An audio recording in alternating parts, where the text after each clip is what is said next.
Over the last 50 years plus, India has seen a lot of transformation as far as our society, our country, our economy, and our demography is concerned.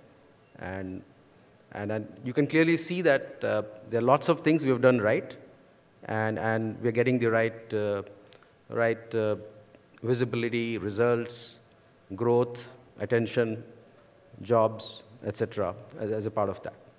However, a glass half full is always a glass half empty. And so if you look going forward, there is huge opportunity for us. But if I have to just go back and reflect on some of the key things that as a country and as some of the panelists here have achieved, and I think it was mentioned briefly by Mr. Khandelwal, if I'm not mistaken, India's literacy in the last 10 years has increased by 1 percentage point every year. Today we are almost at 74, 73% literacy rate, which is huge. I mean, huge from the time we became independent to the time that we are in.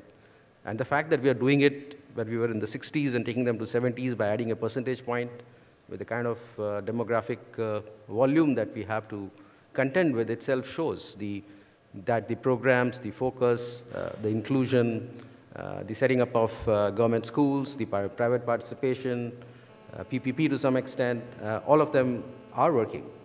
Sarva Shiksha Abhiyan, which both Vineet and Mr. Khandelwal from the Ministry of HRD and their extended organizations has helped drive the access to schools. Sarva Shiksha Abhiyan itself has been a very great flagship program, and if we can bring something similar in higher education, definitely it will be a pudding or icing on the pudding.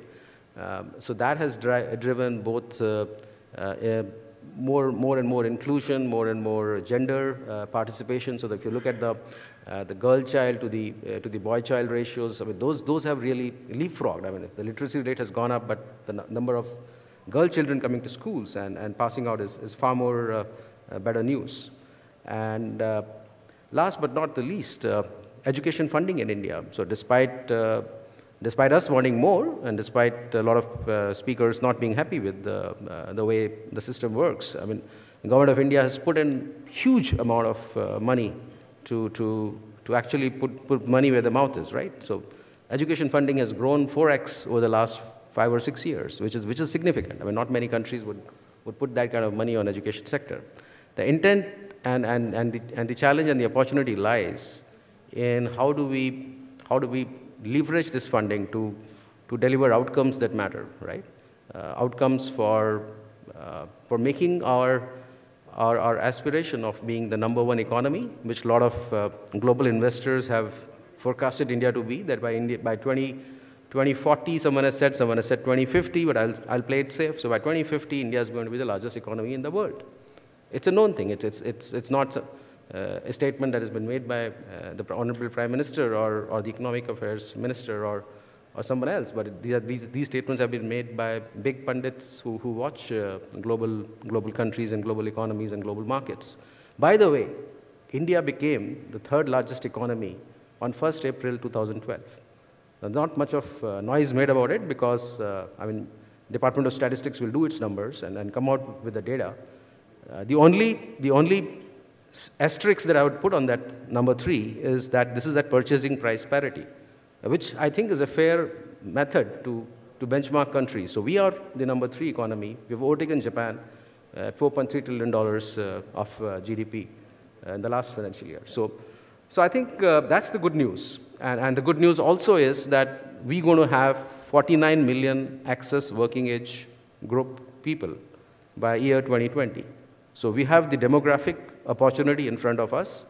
Our challenge and opportunity also lies in educating these 49 million surplus people and skilling them right. Skills are important, building skills right from school and focusing on STEM subjects, which Vineet talked about. I mean, ensuring that the math lab concept that CBSE has, and Government of India, and to some extent, in some of the other schools have also implemented. So getting the math education right, getting some of the technology education right, getting some engineering fundamentals right in the school syllabus is very important. So those vocational elements as far as schools is concerned is right.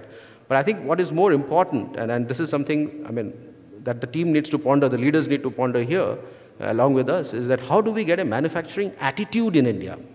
The only difference between India and China is that we don't have a manufacturing attitude. And we cannot compare India and China on the same brush, because they are a different country, came out of a different mindset, different people, different culture. So you just can't brush off and say that China's manufacturing is great, so India cannot do manufacturing, so India has to copy China. India doesn't have to copy China. India perhaps is a more different kind of engineering, I would say engineering country, right? So maybe Germany is what would sort of appeal to us as a country which we should look at and see how we can build our manufacturing sector in the lines of Germany and create those. So I think STEM education is important. Getting the right standardized education policies is very important.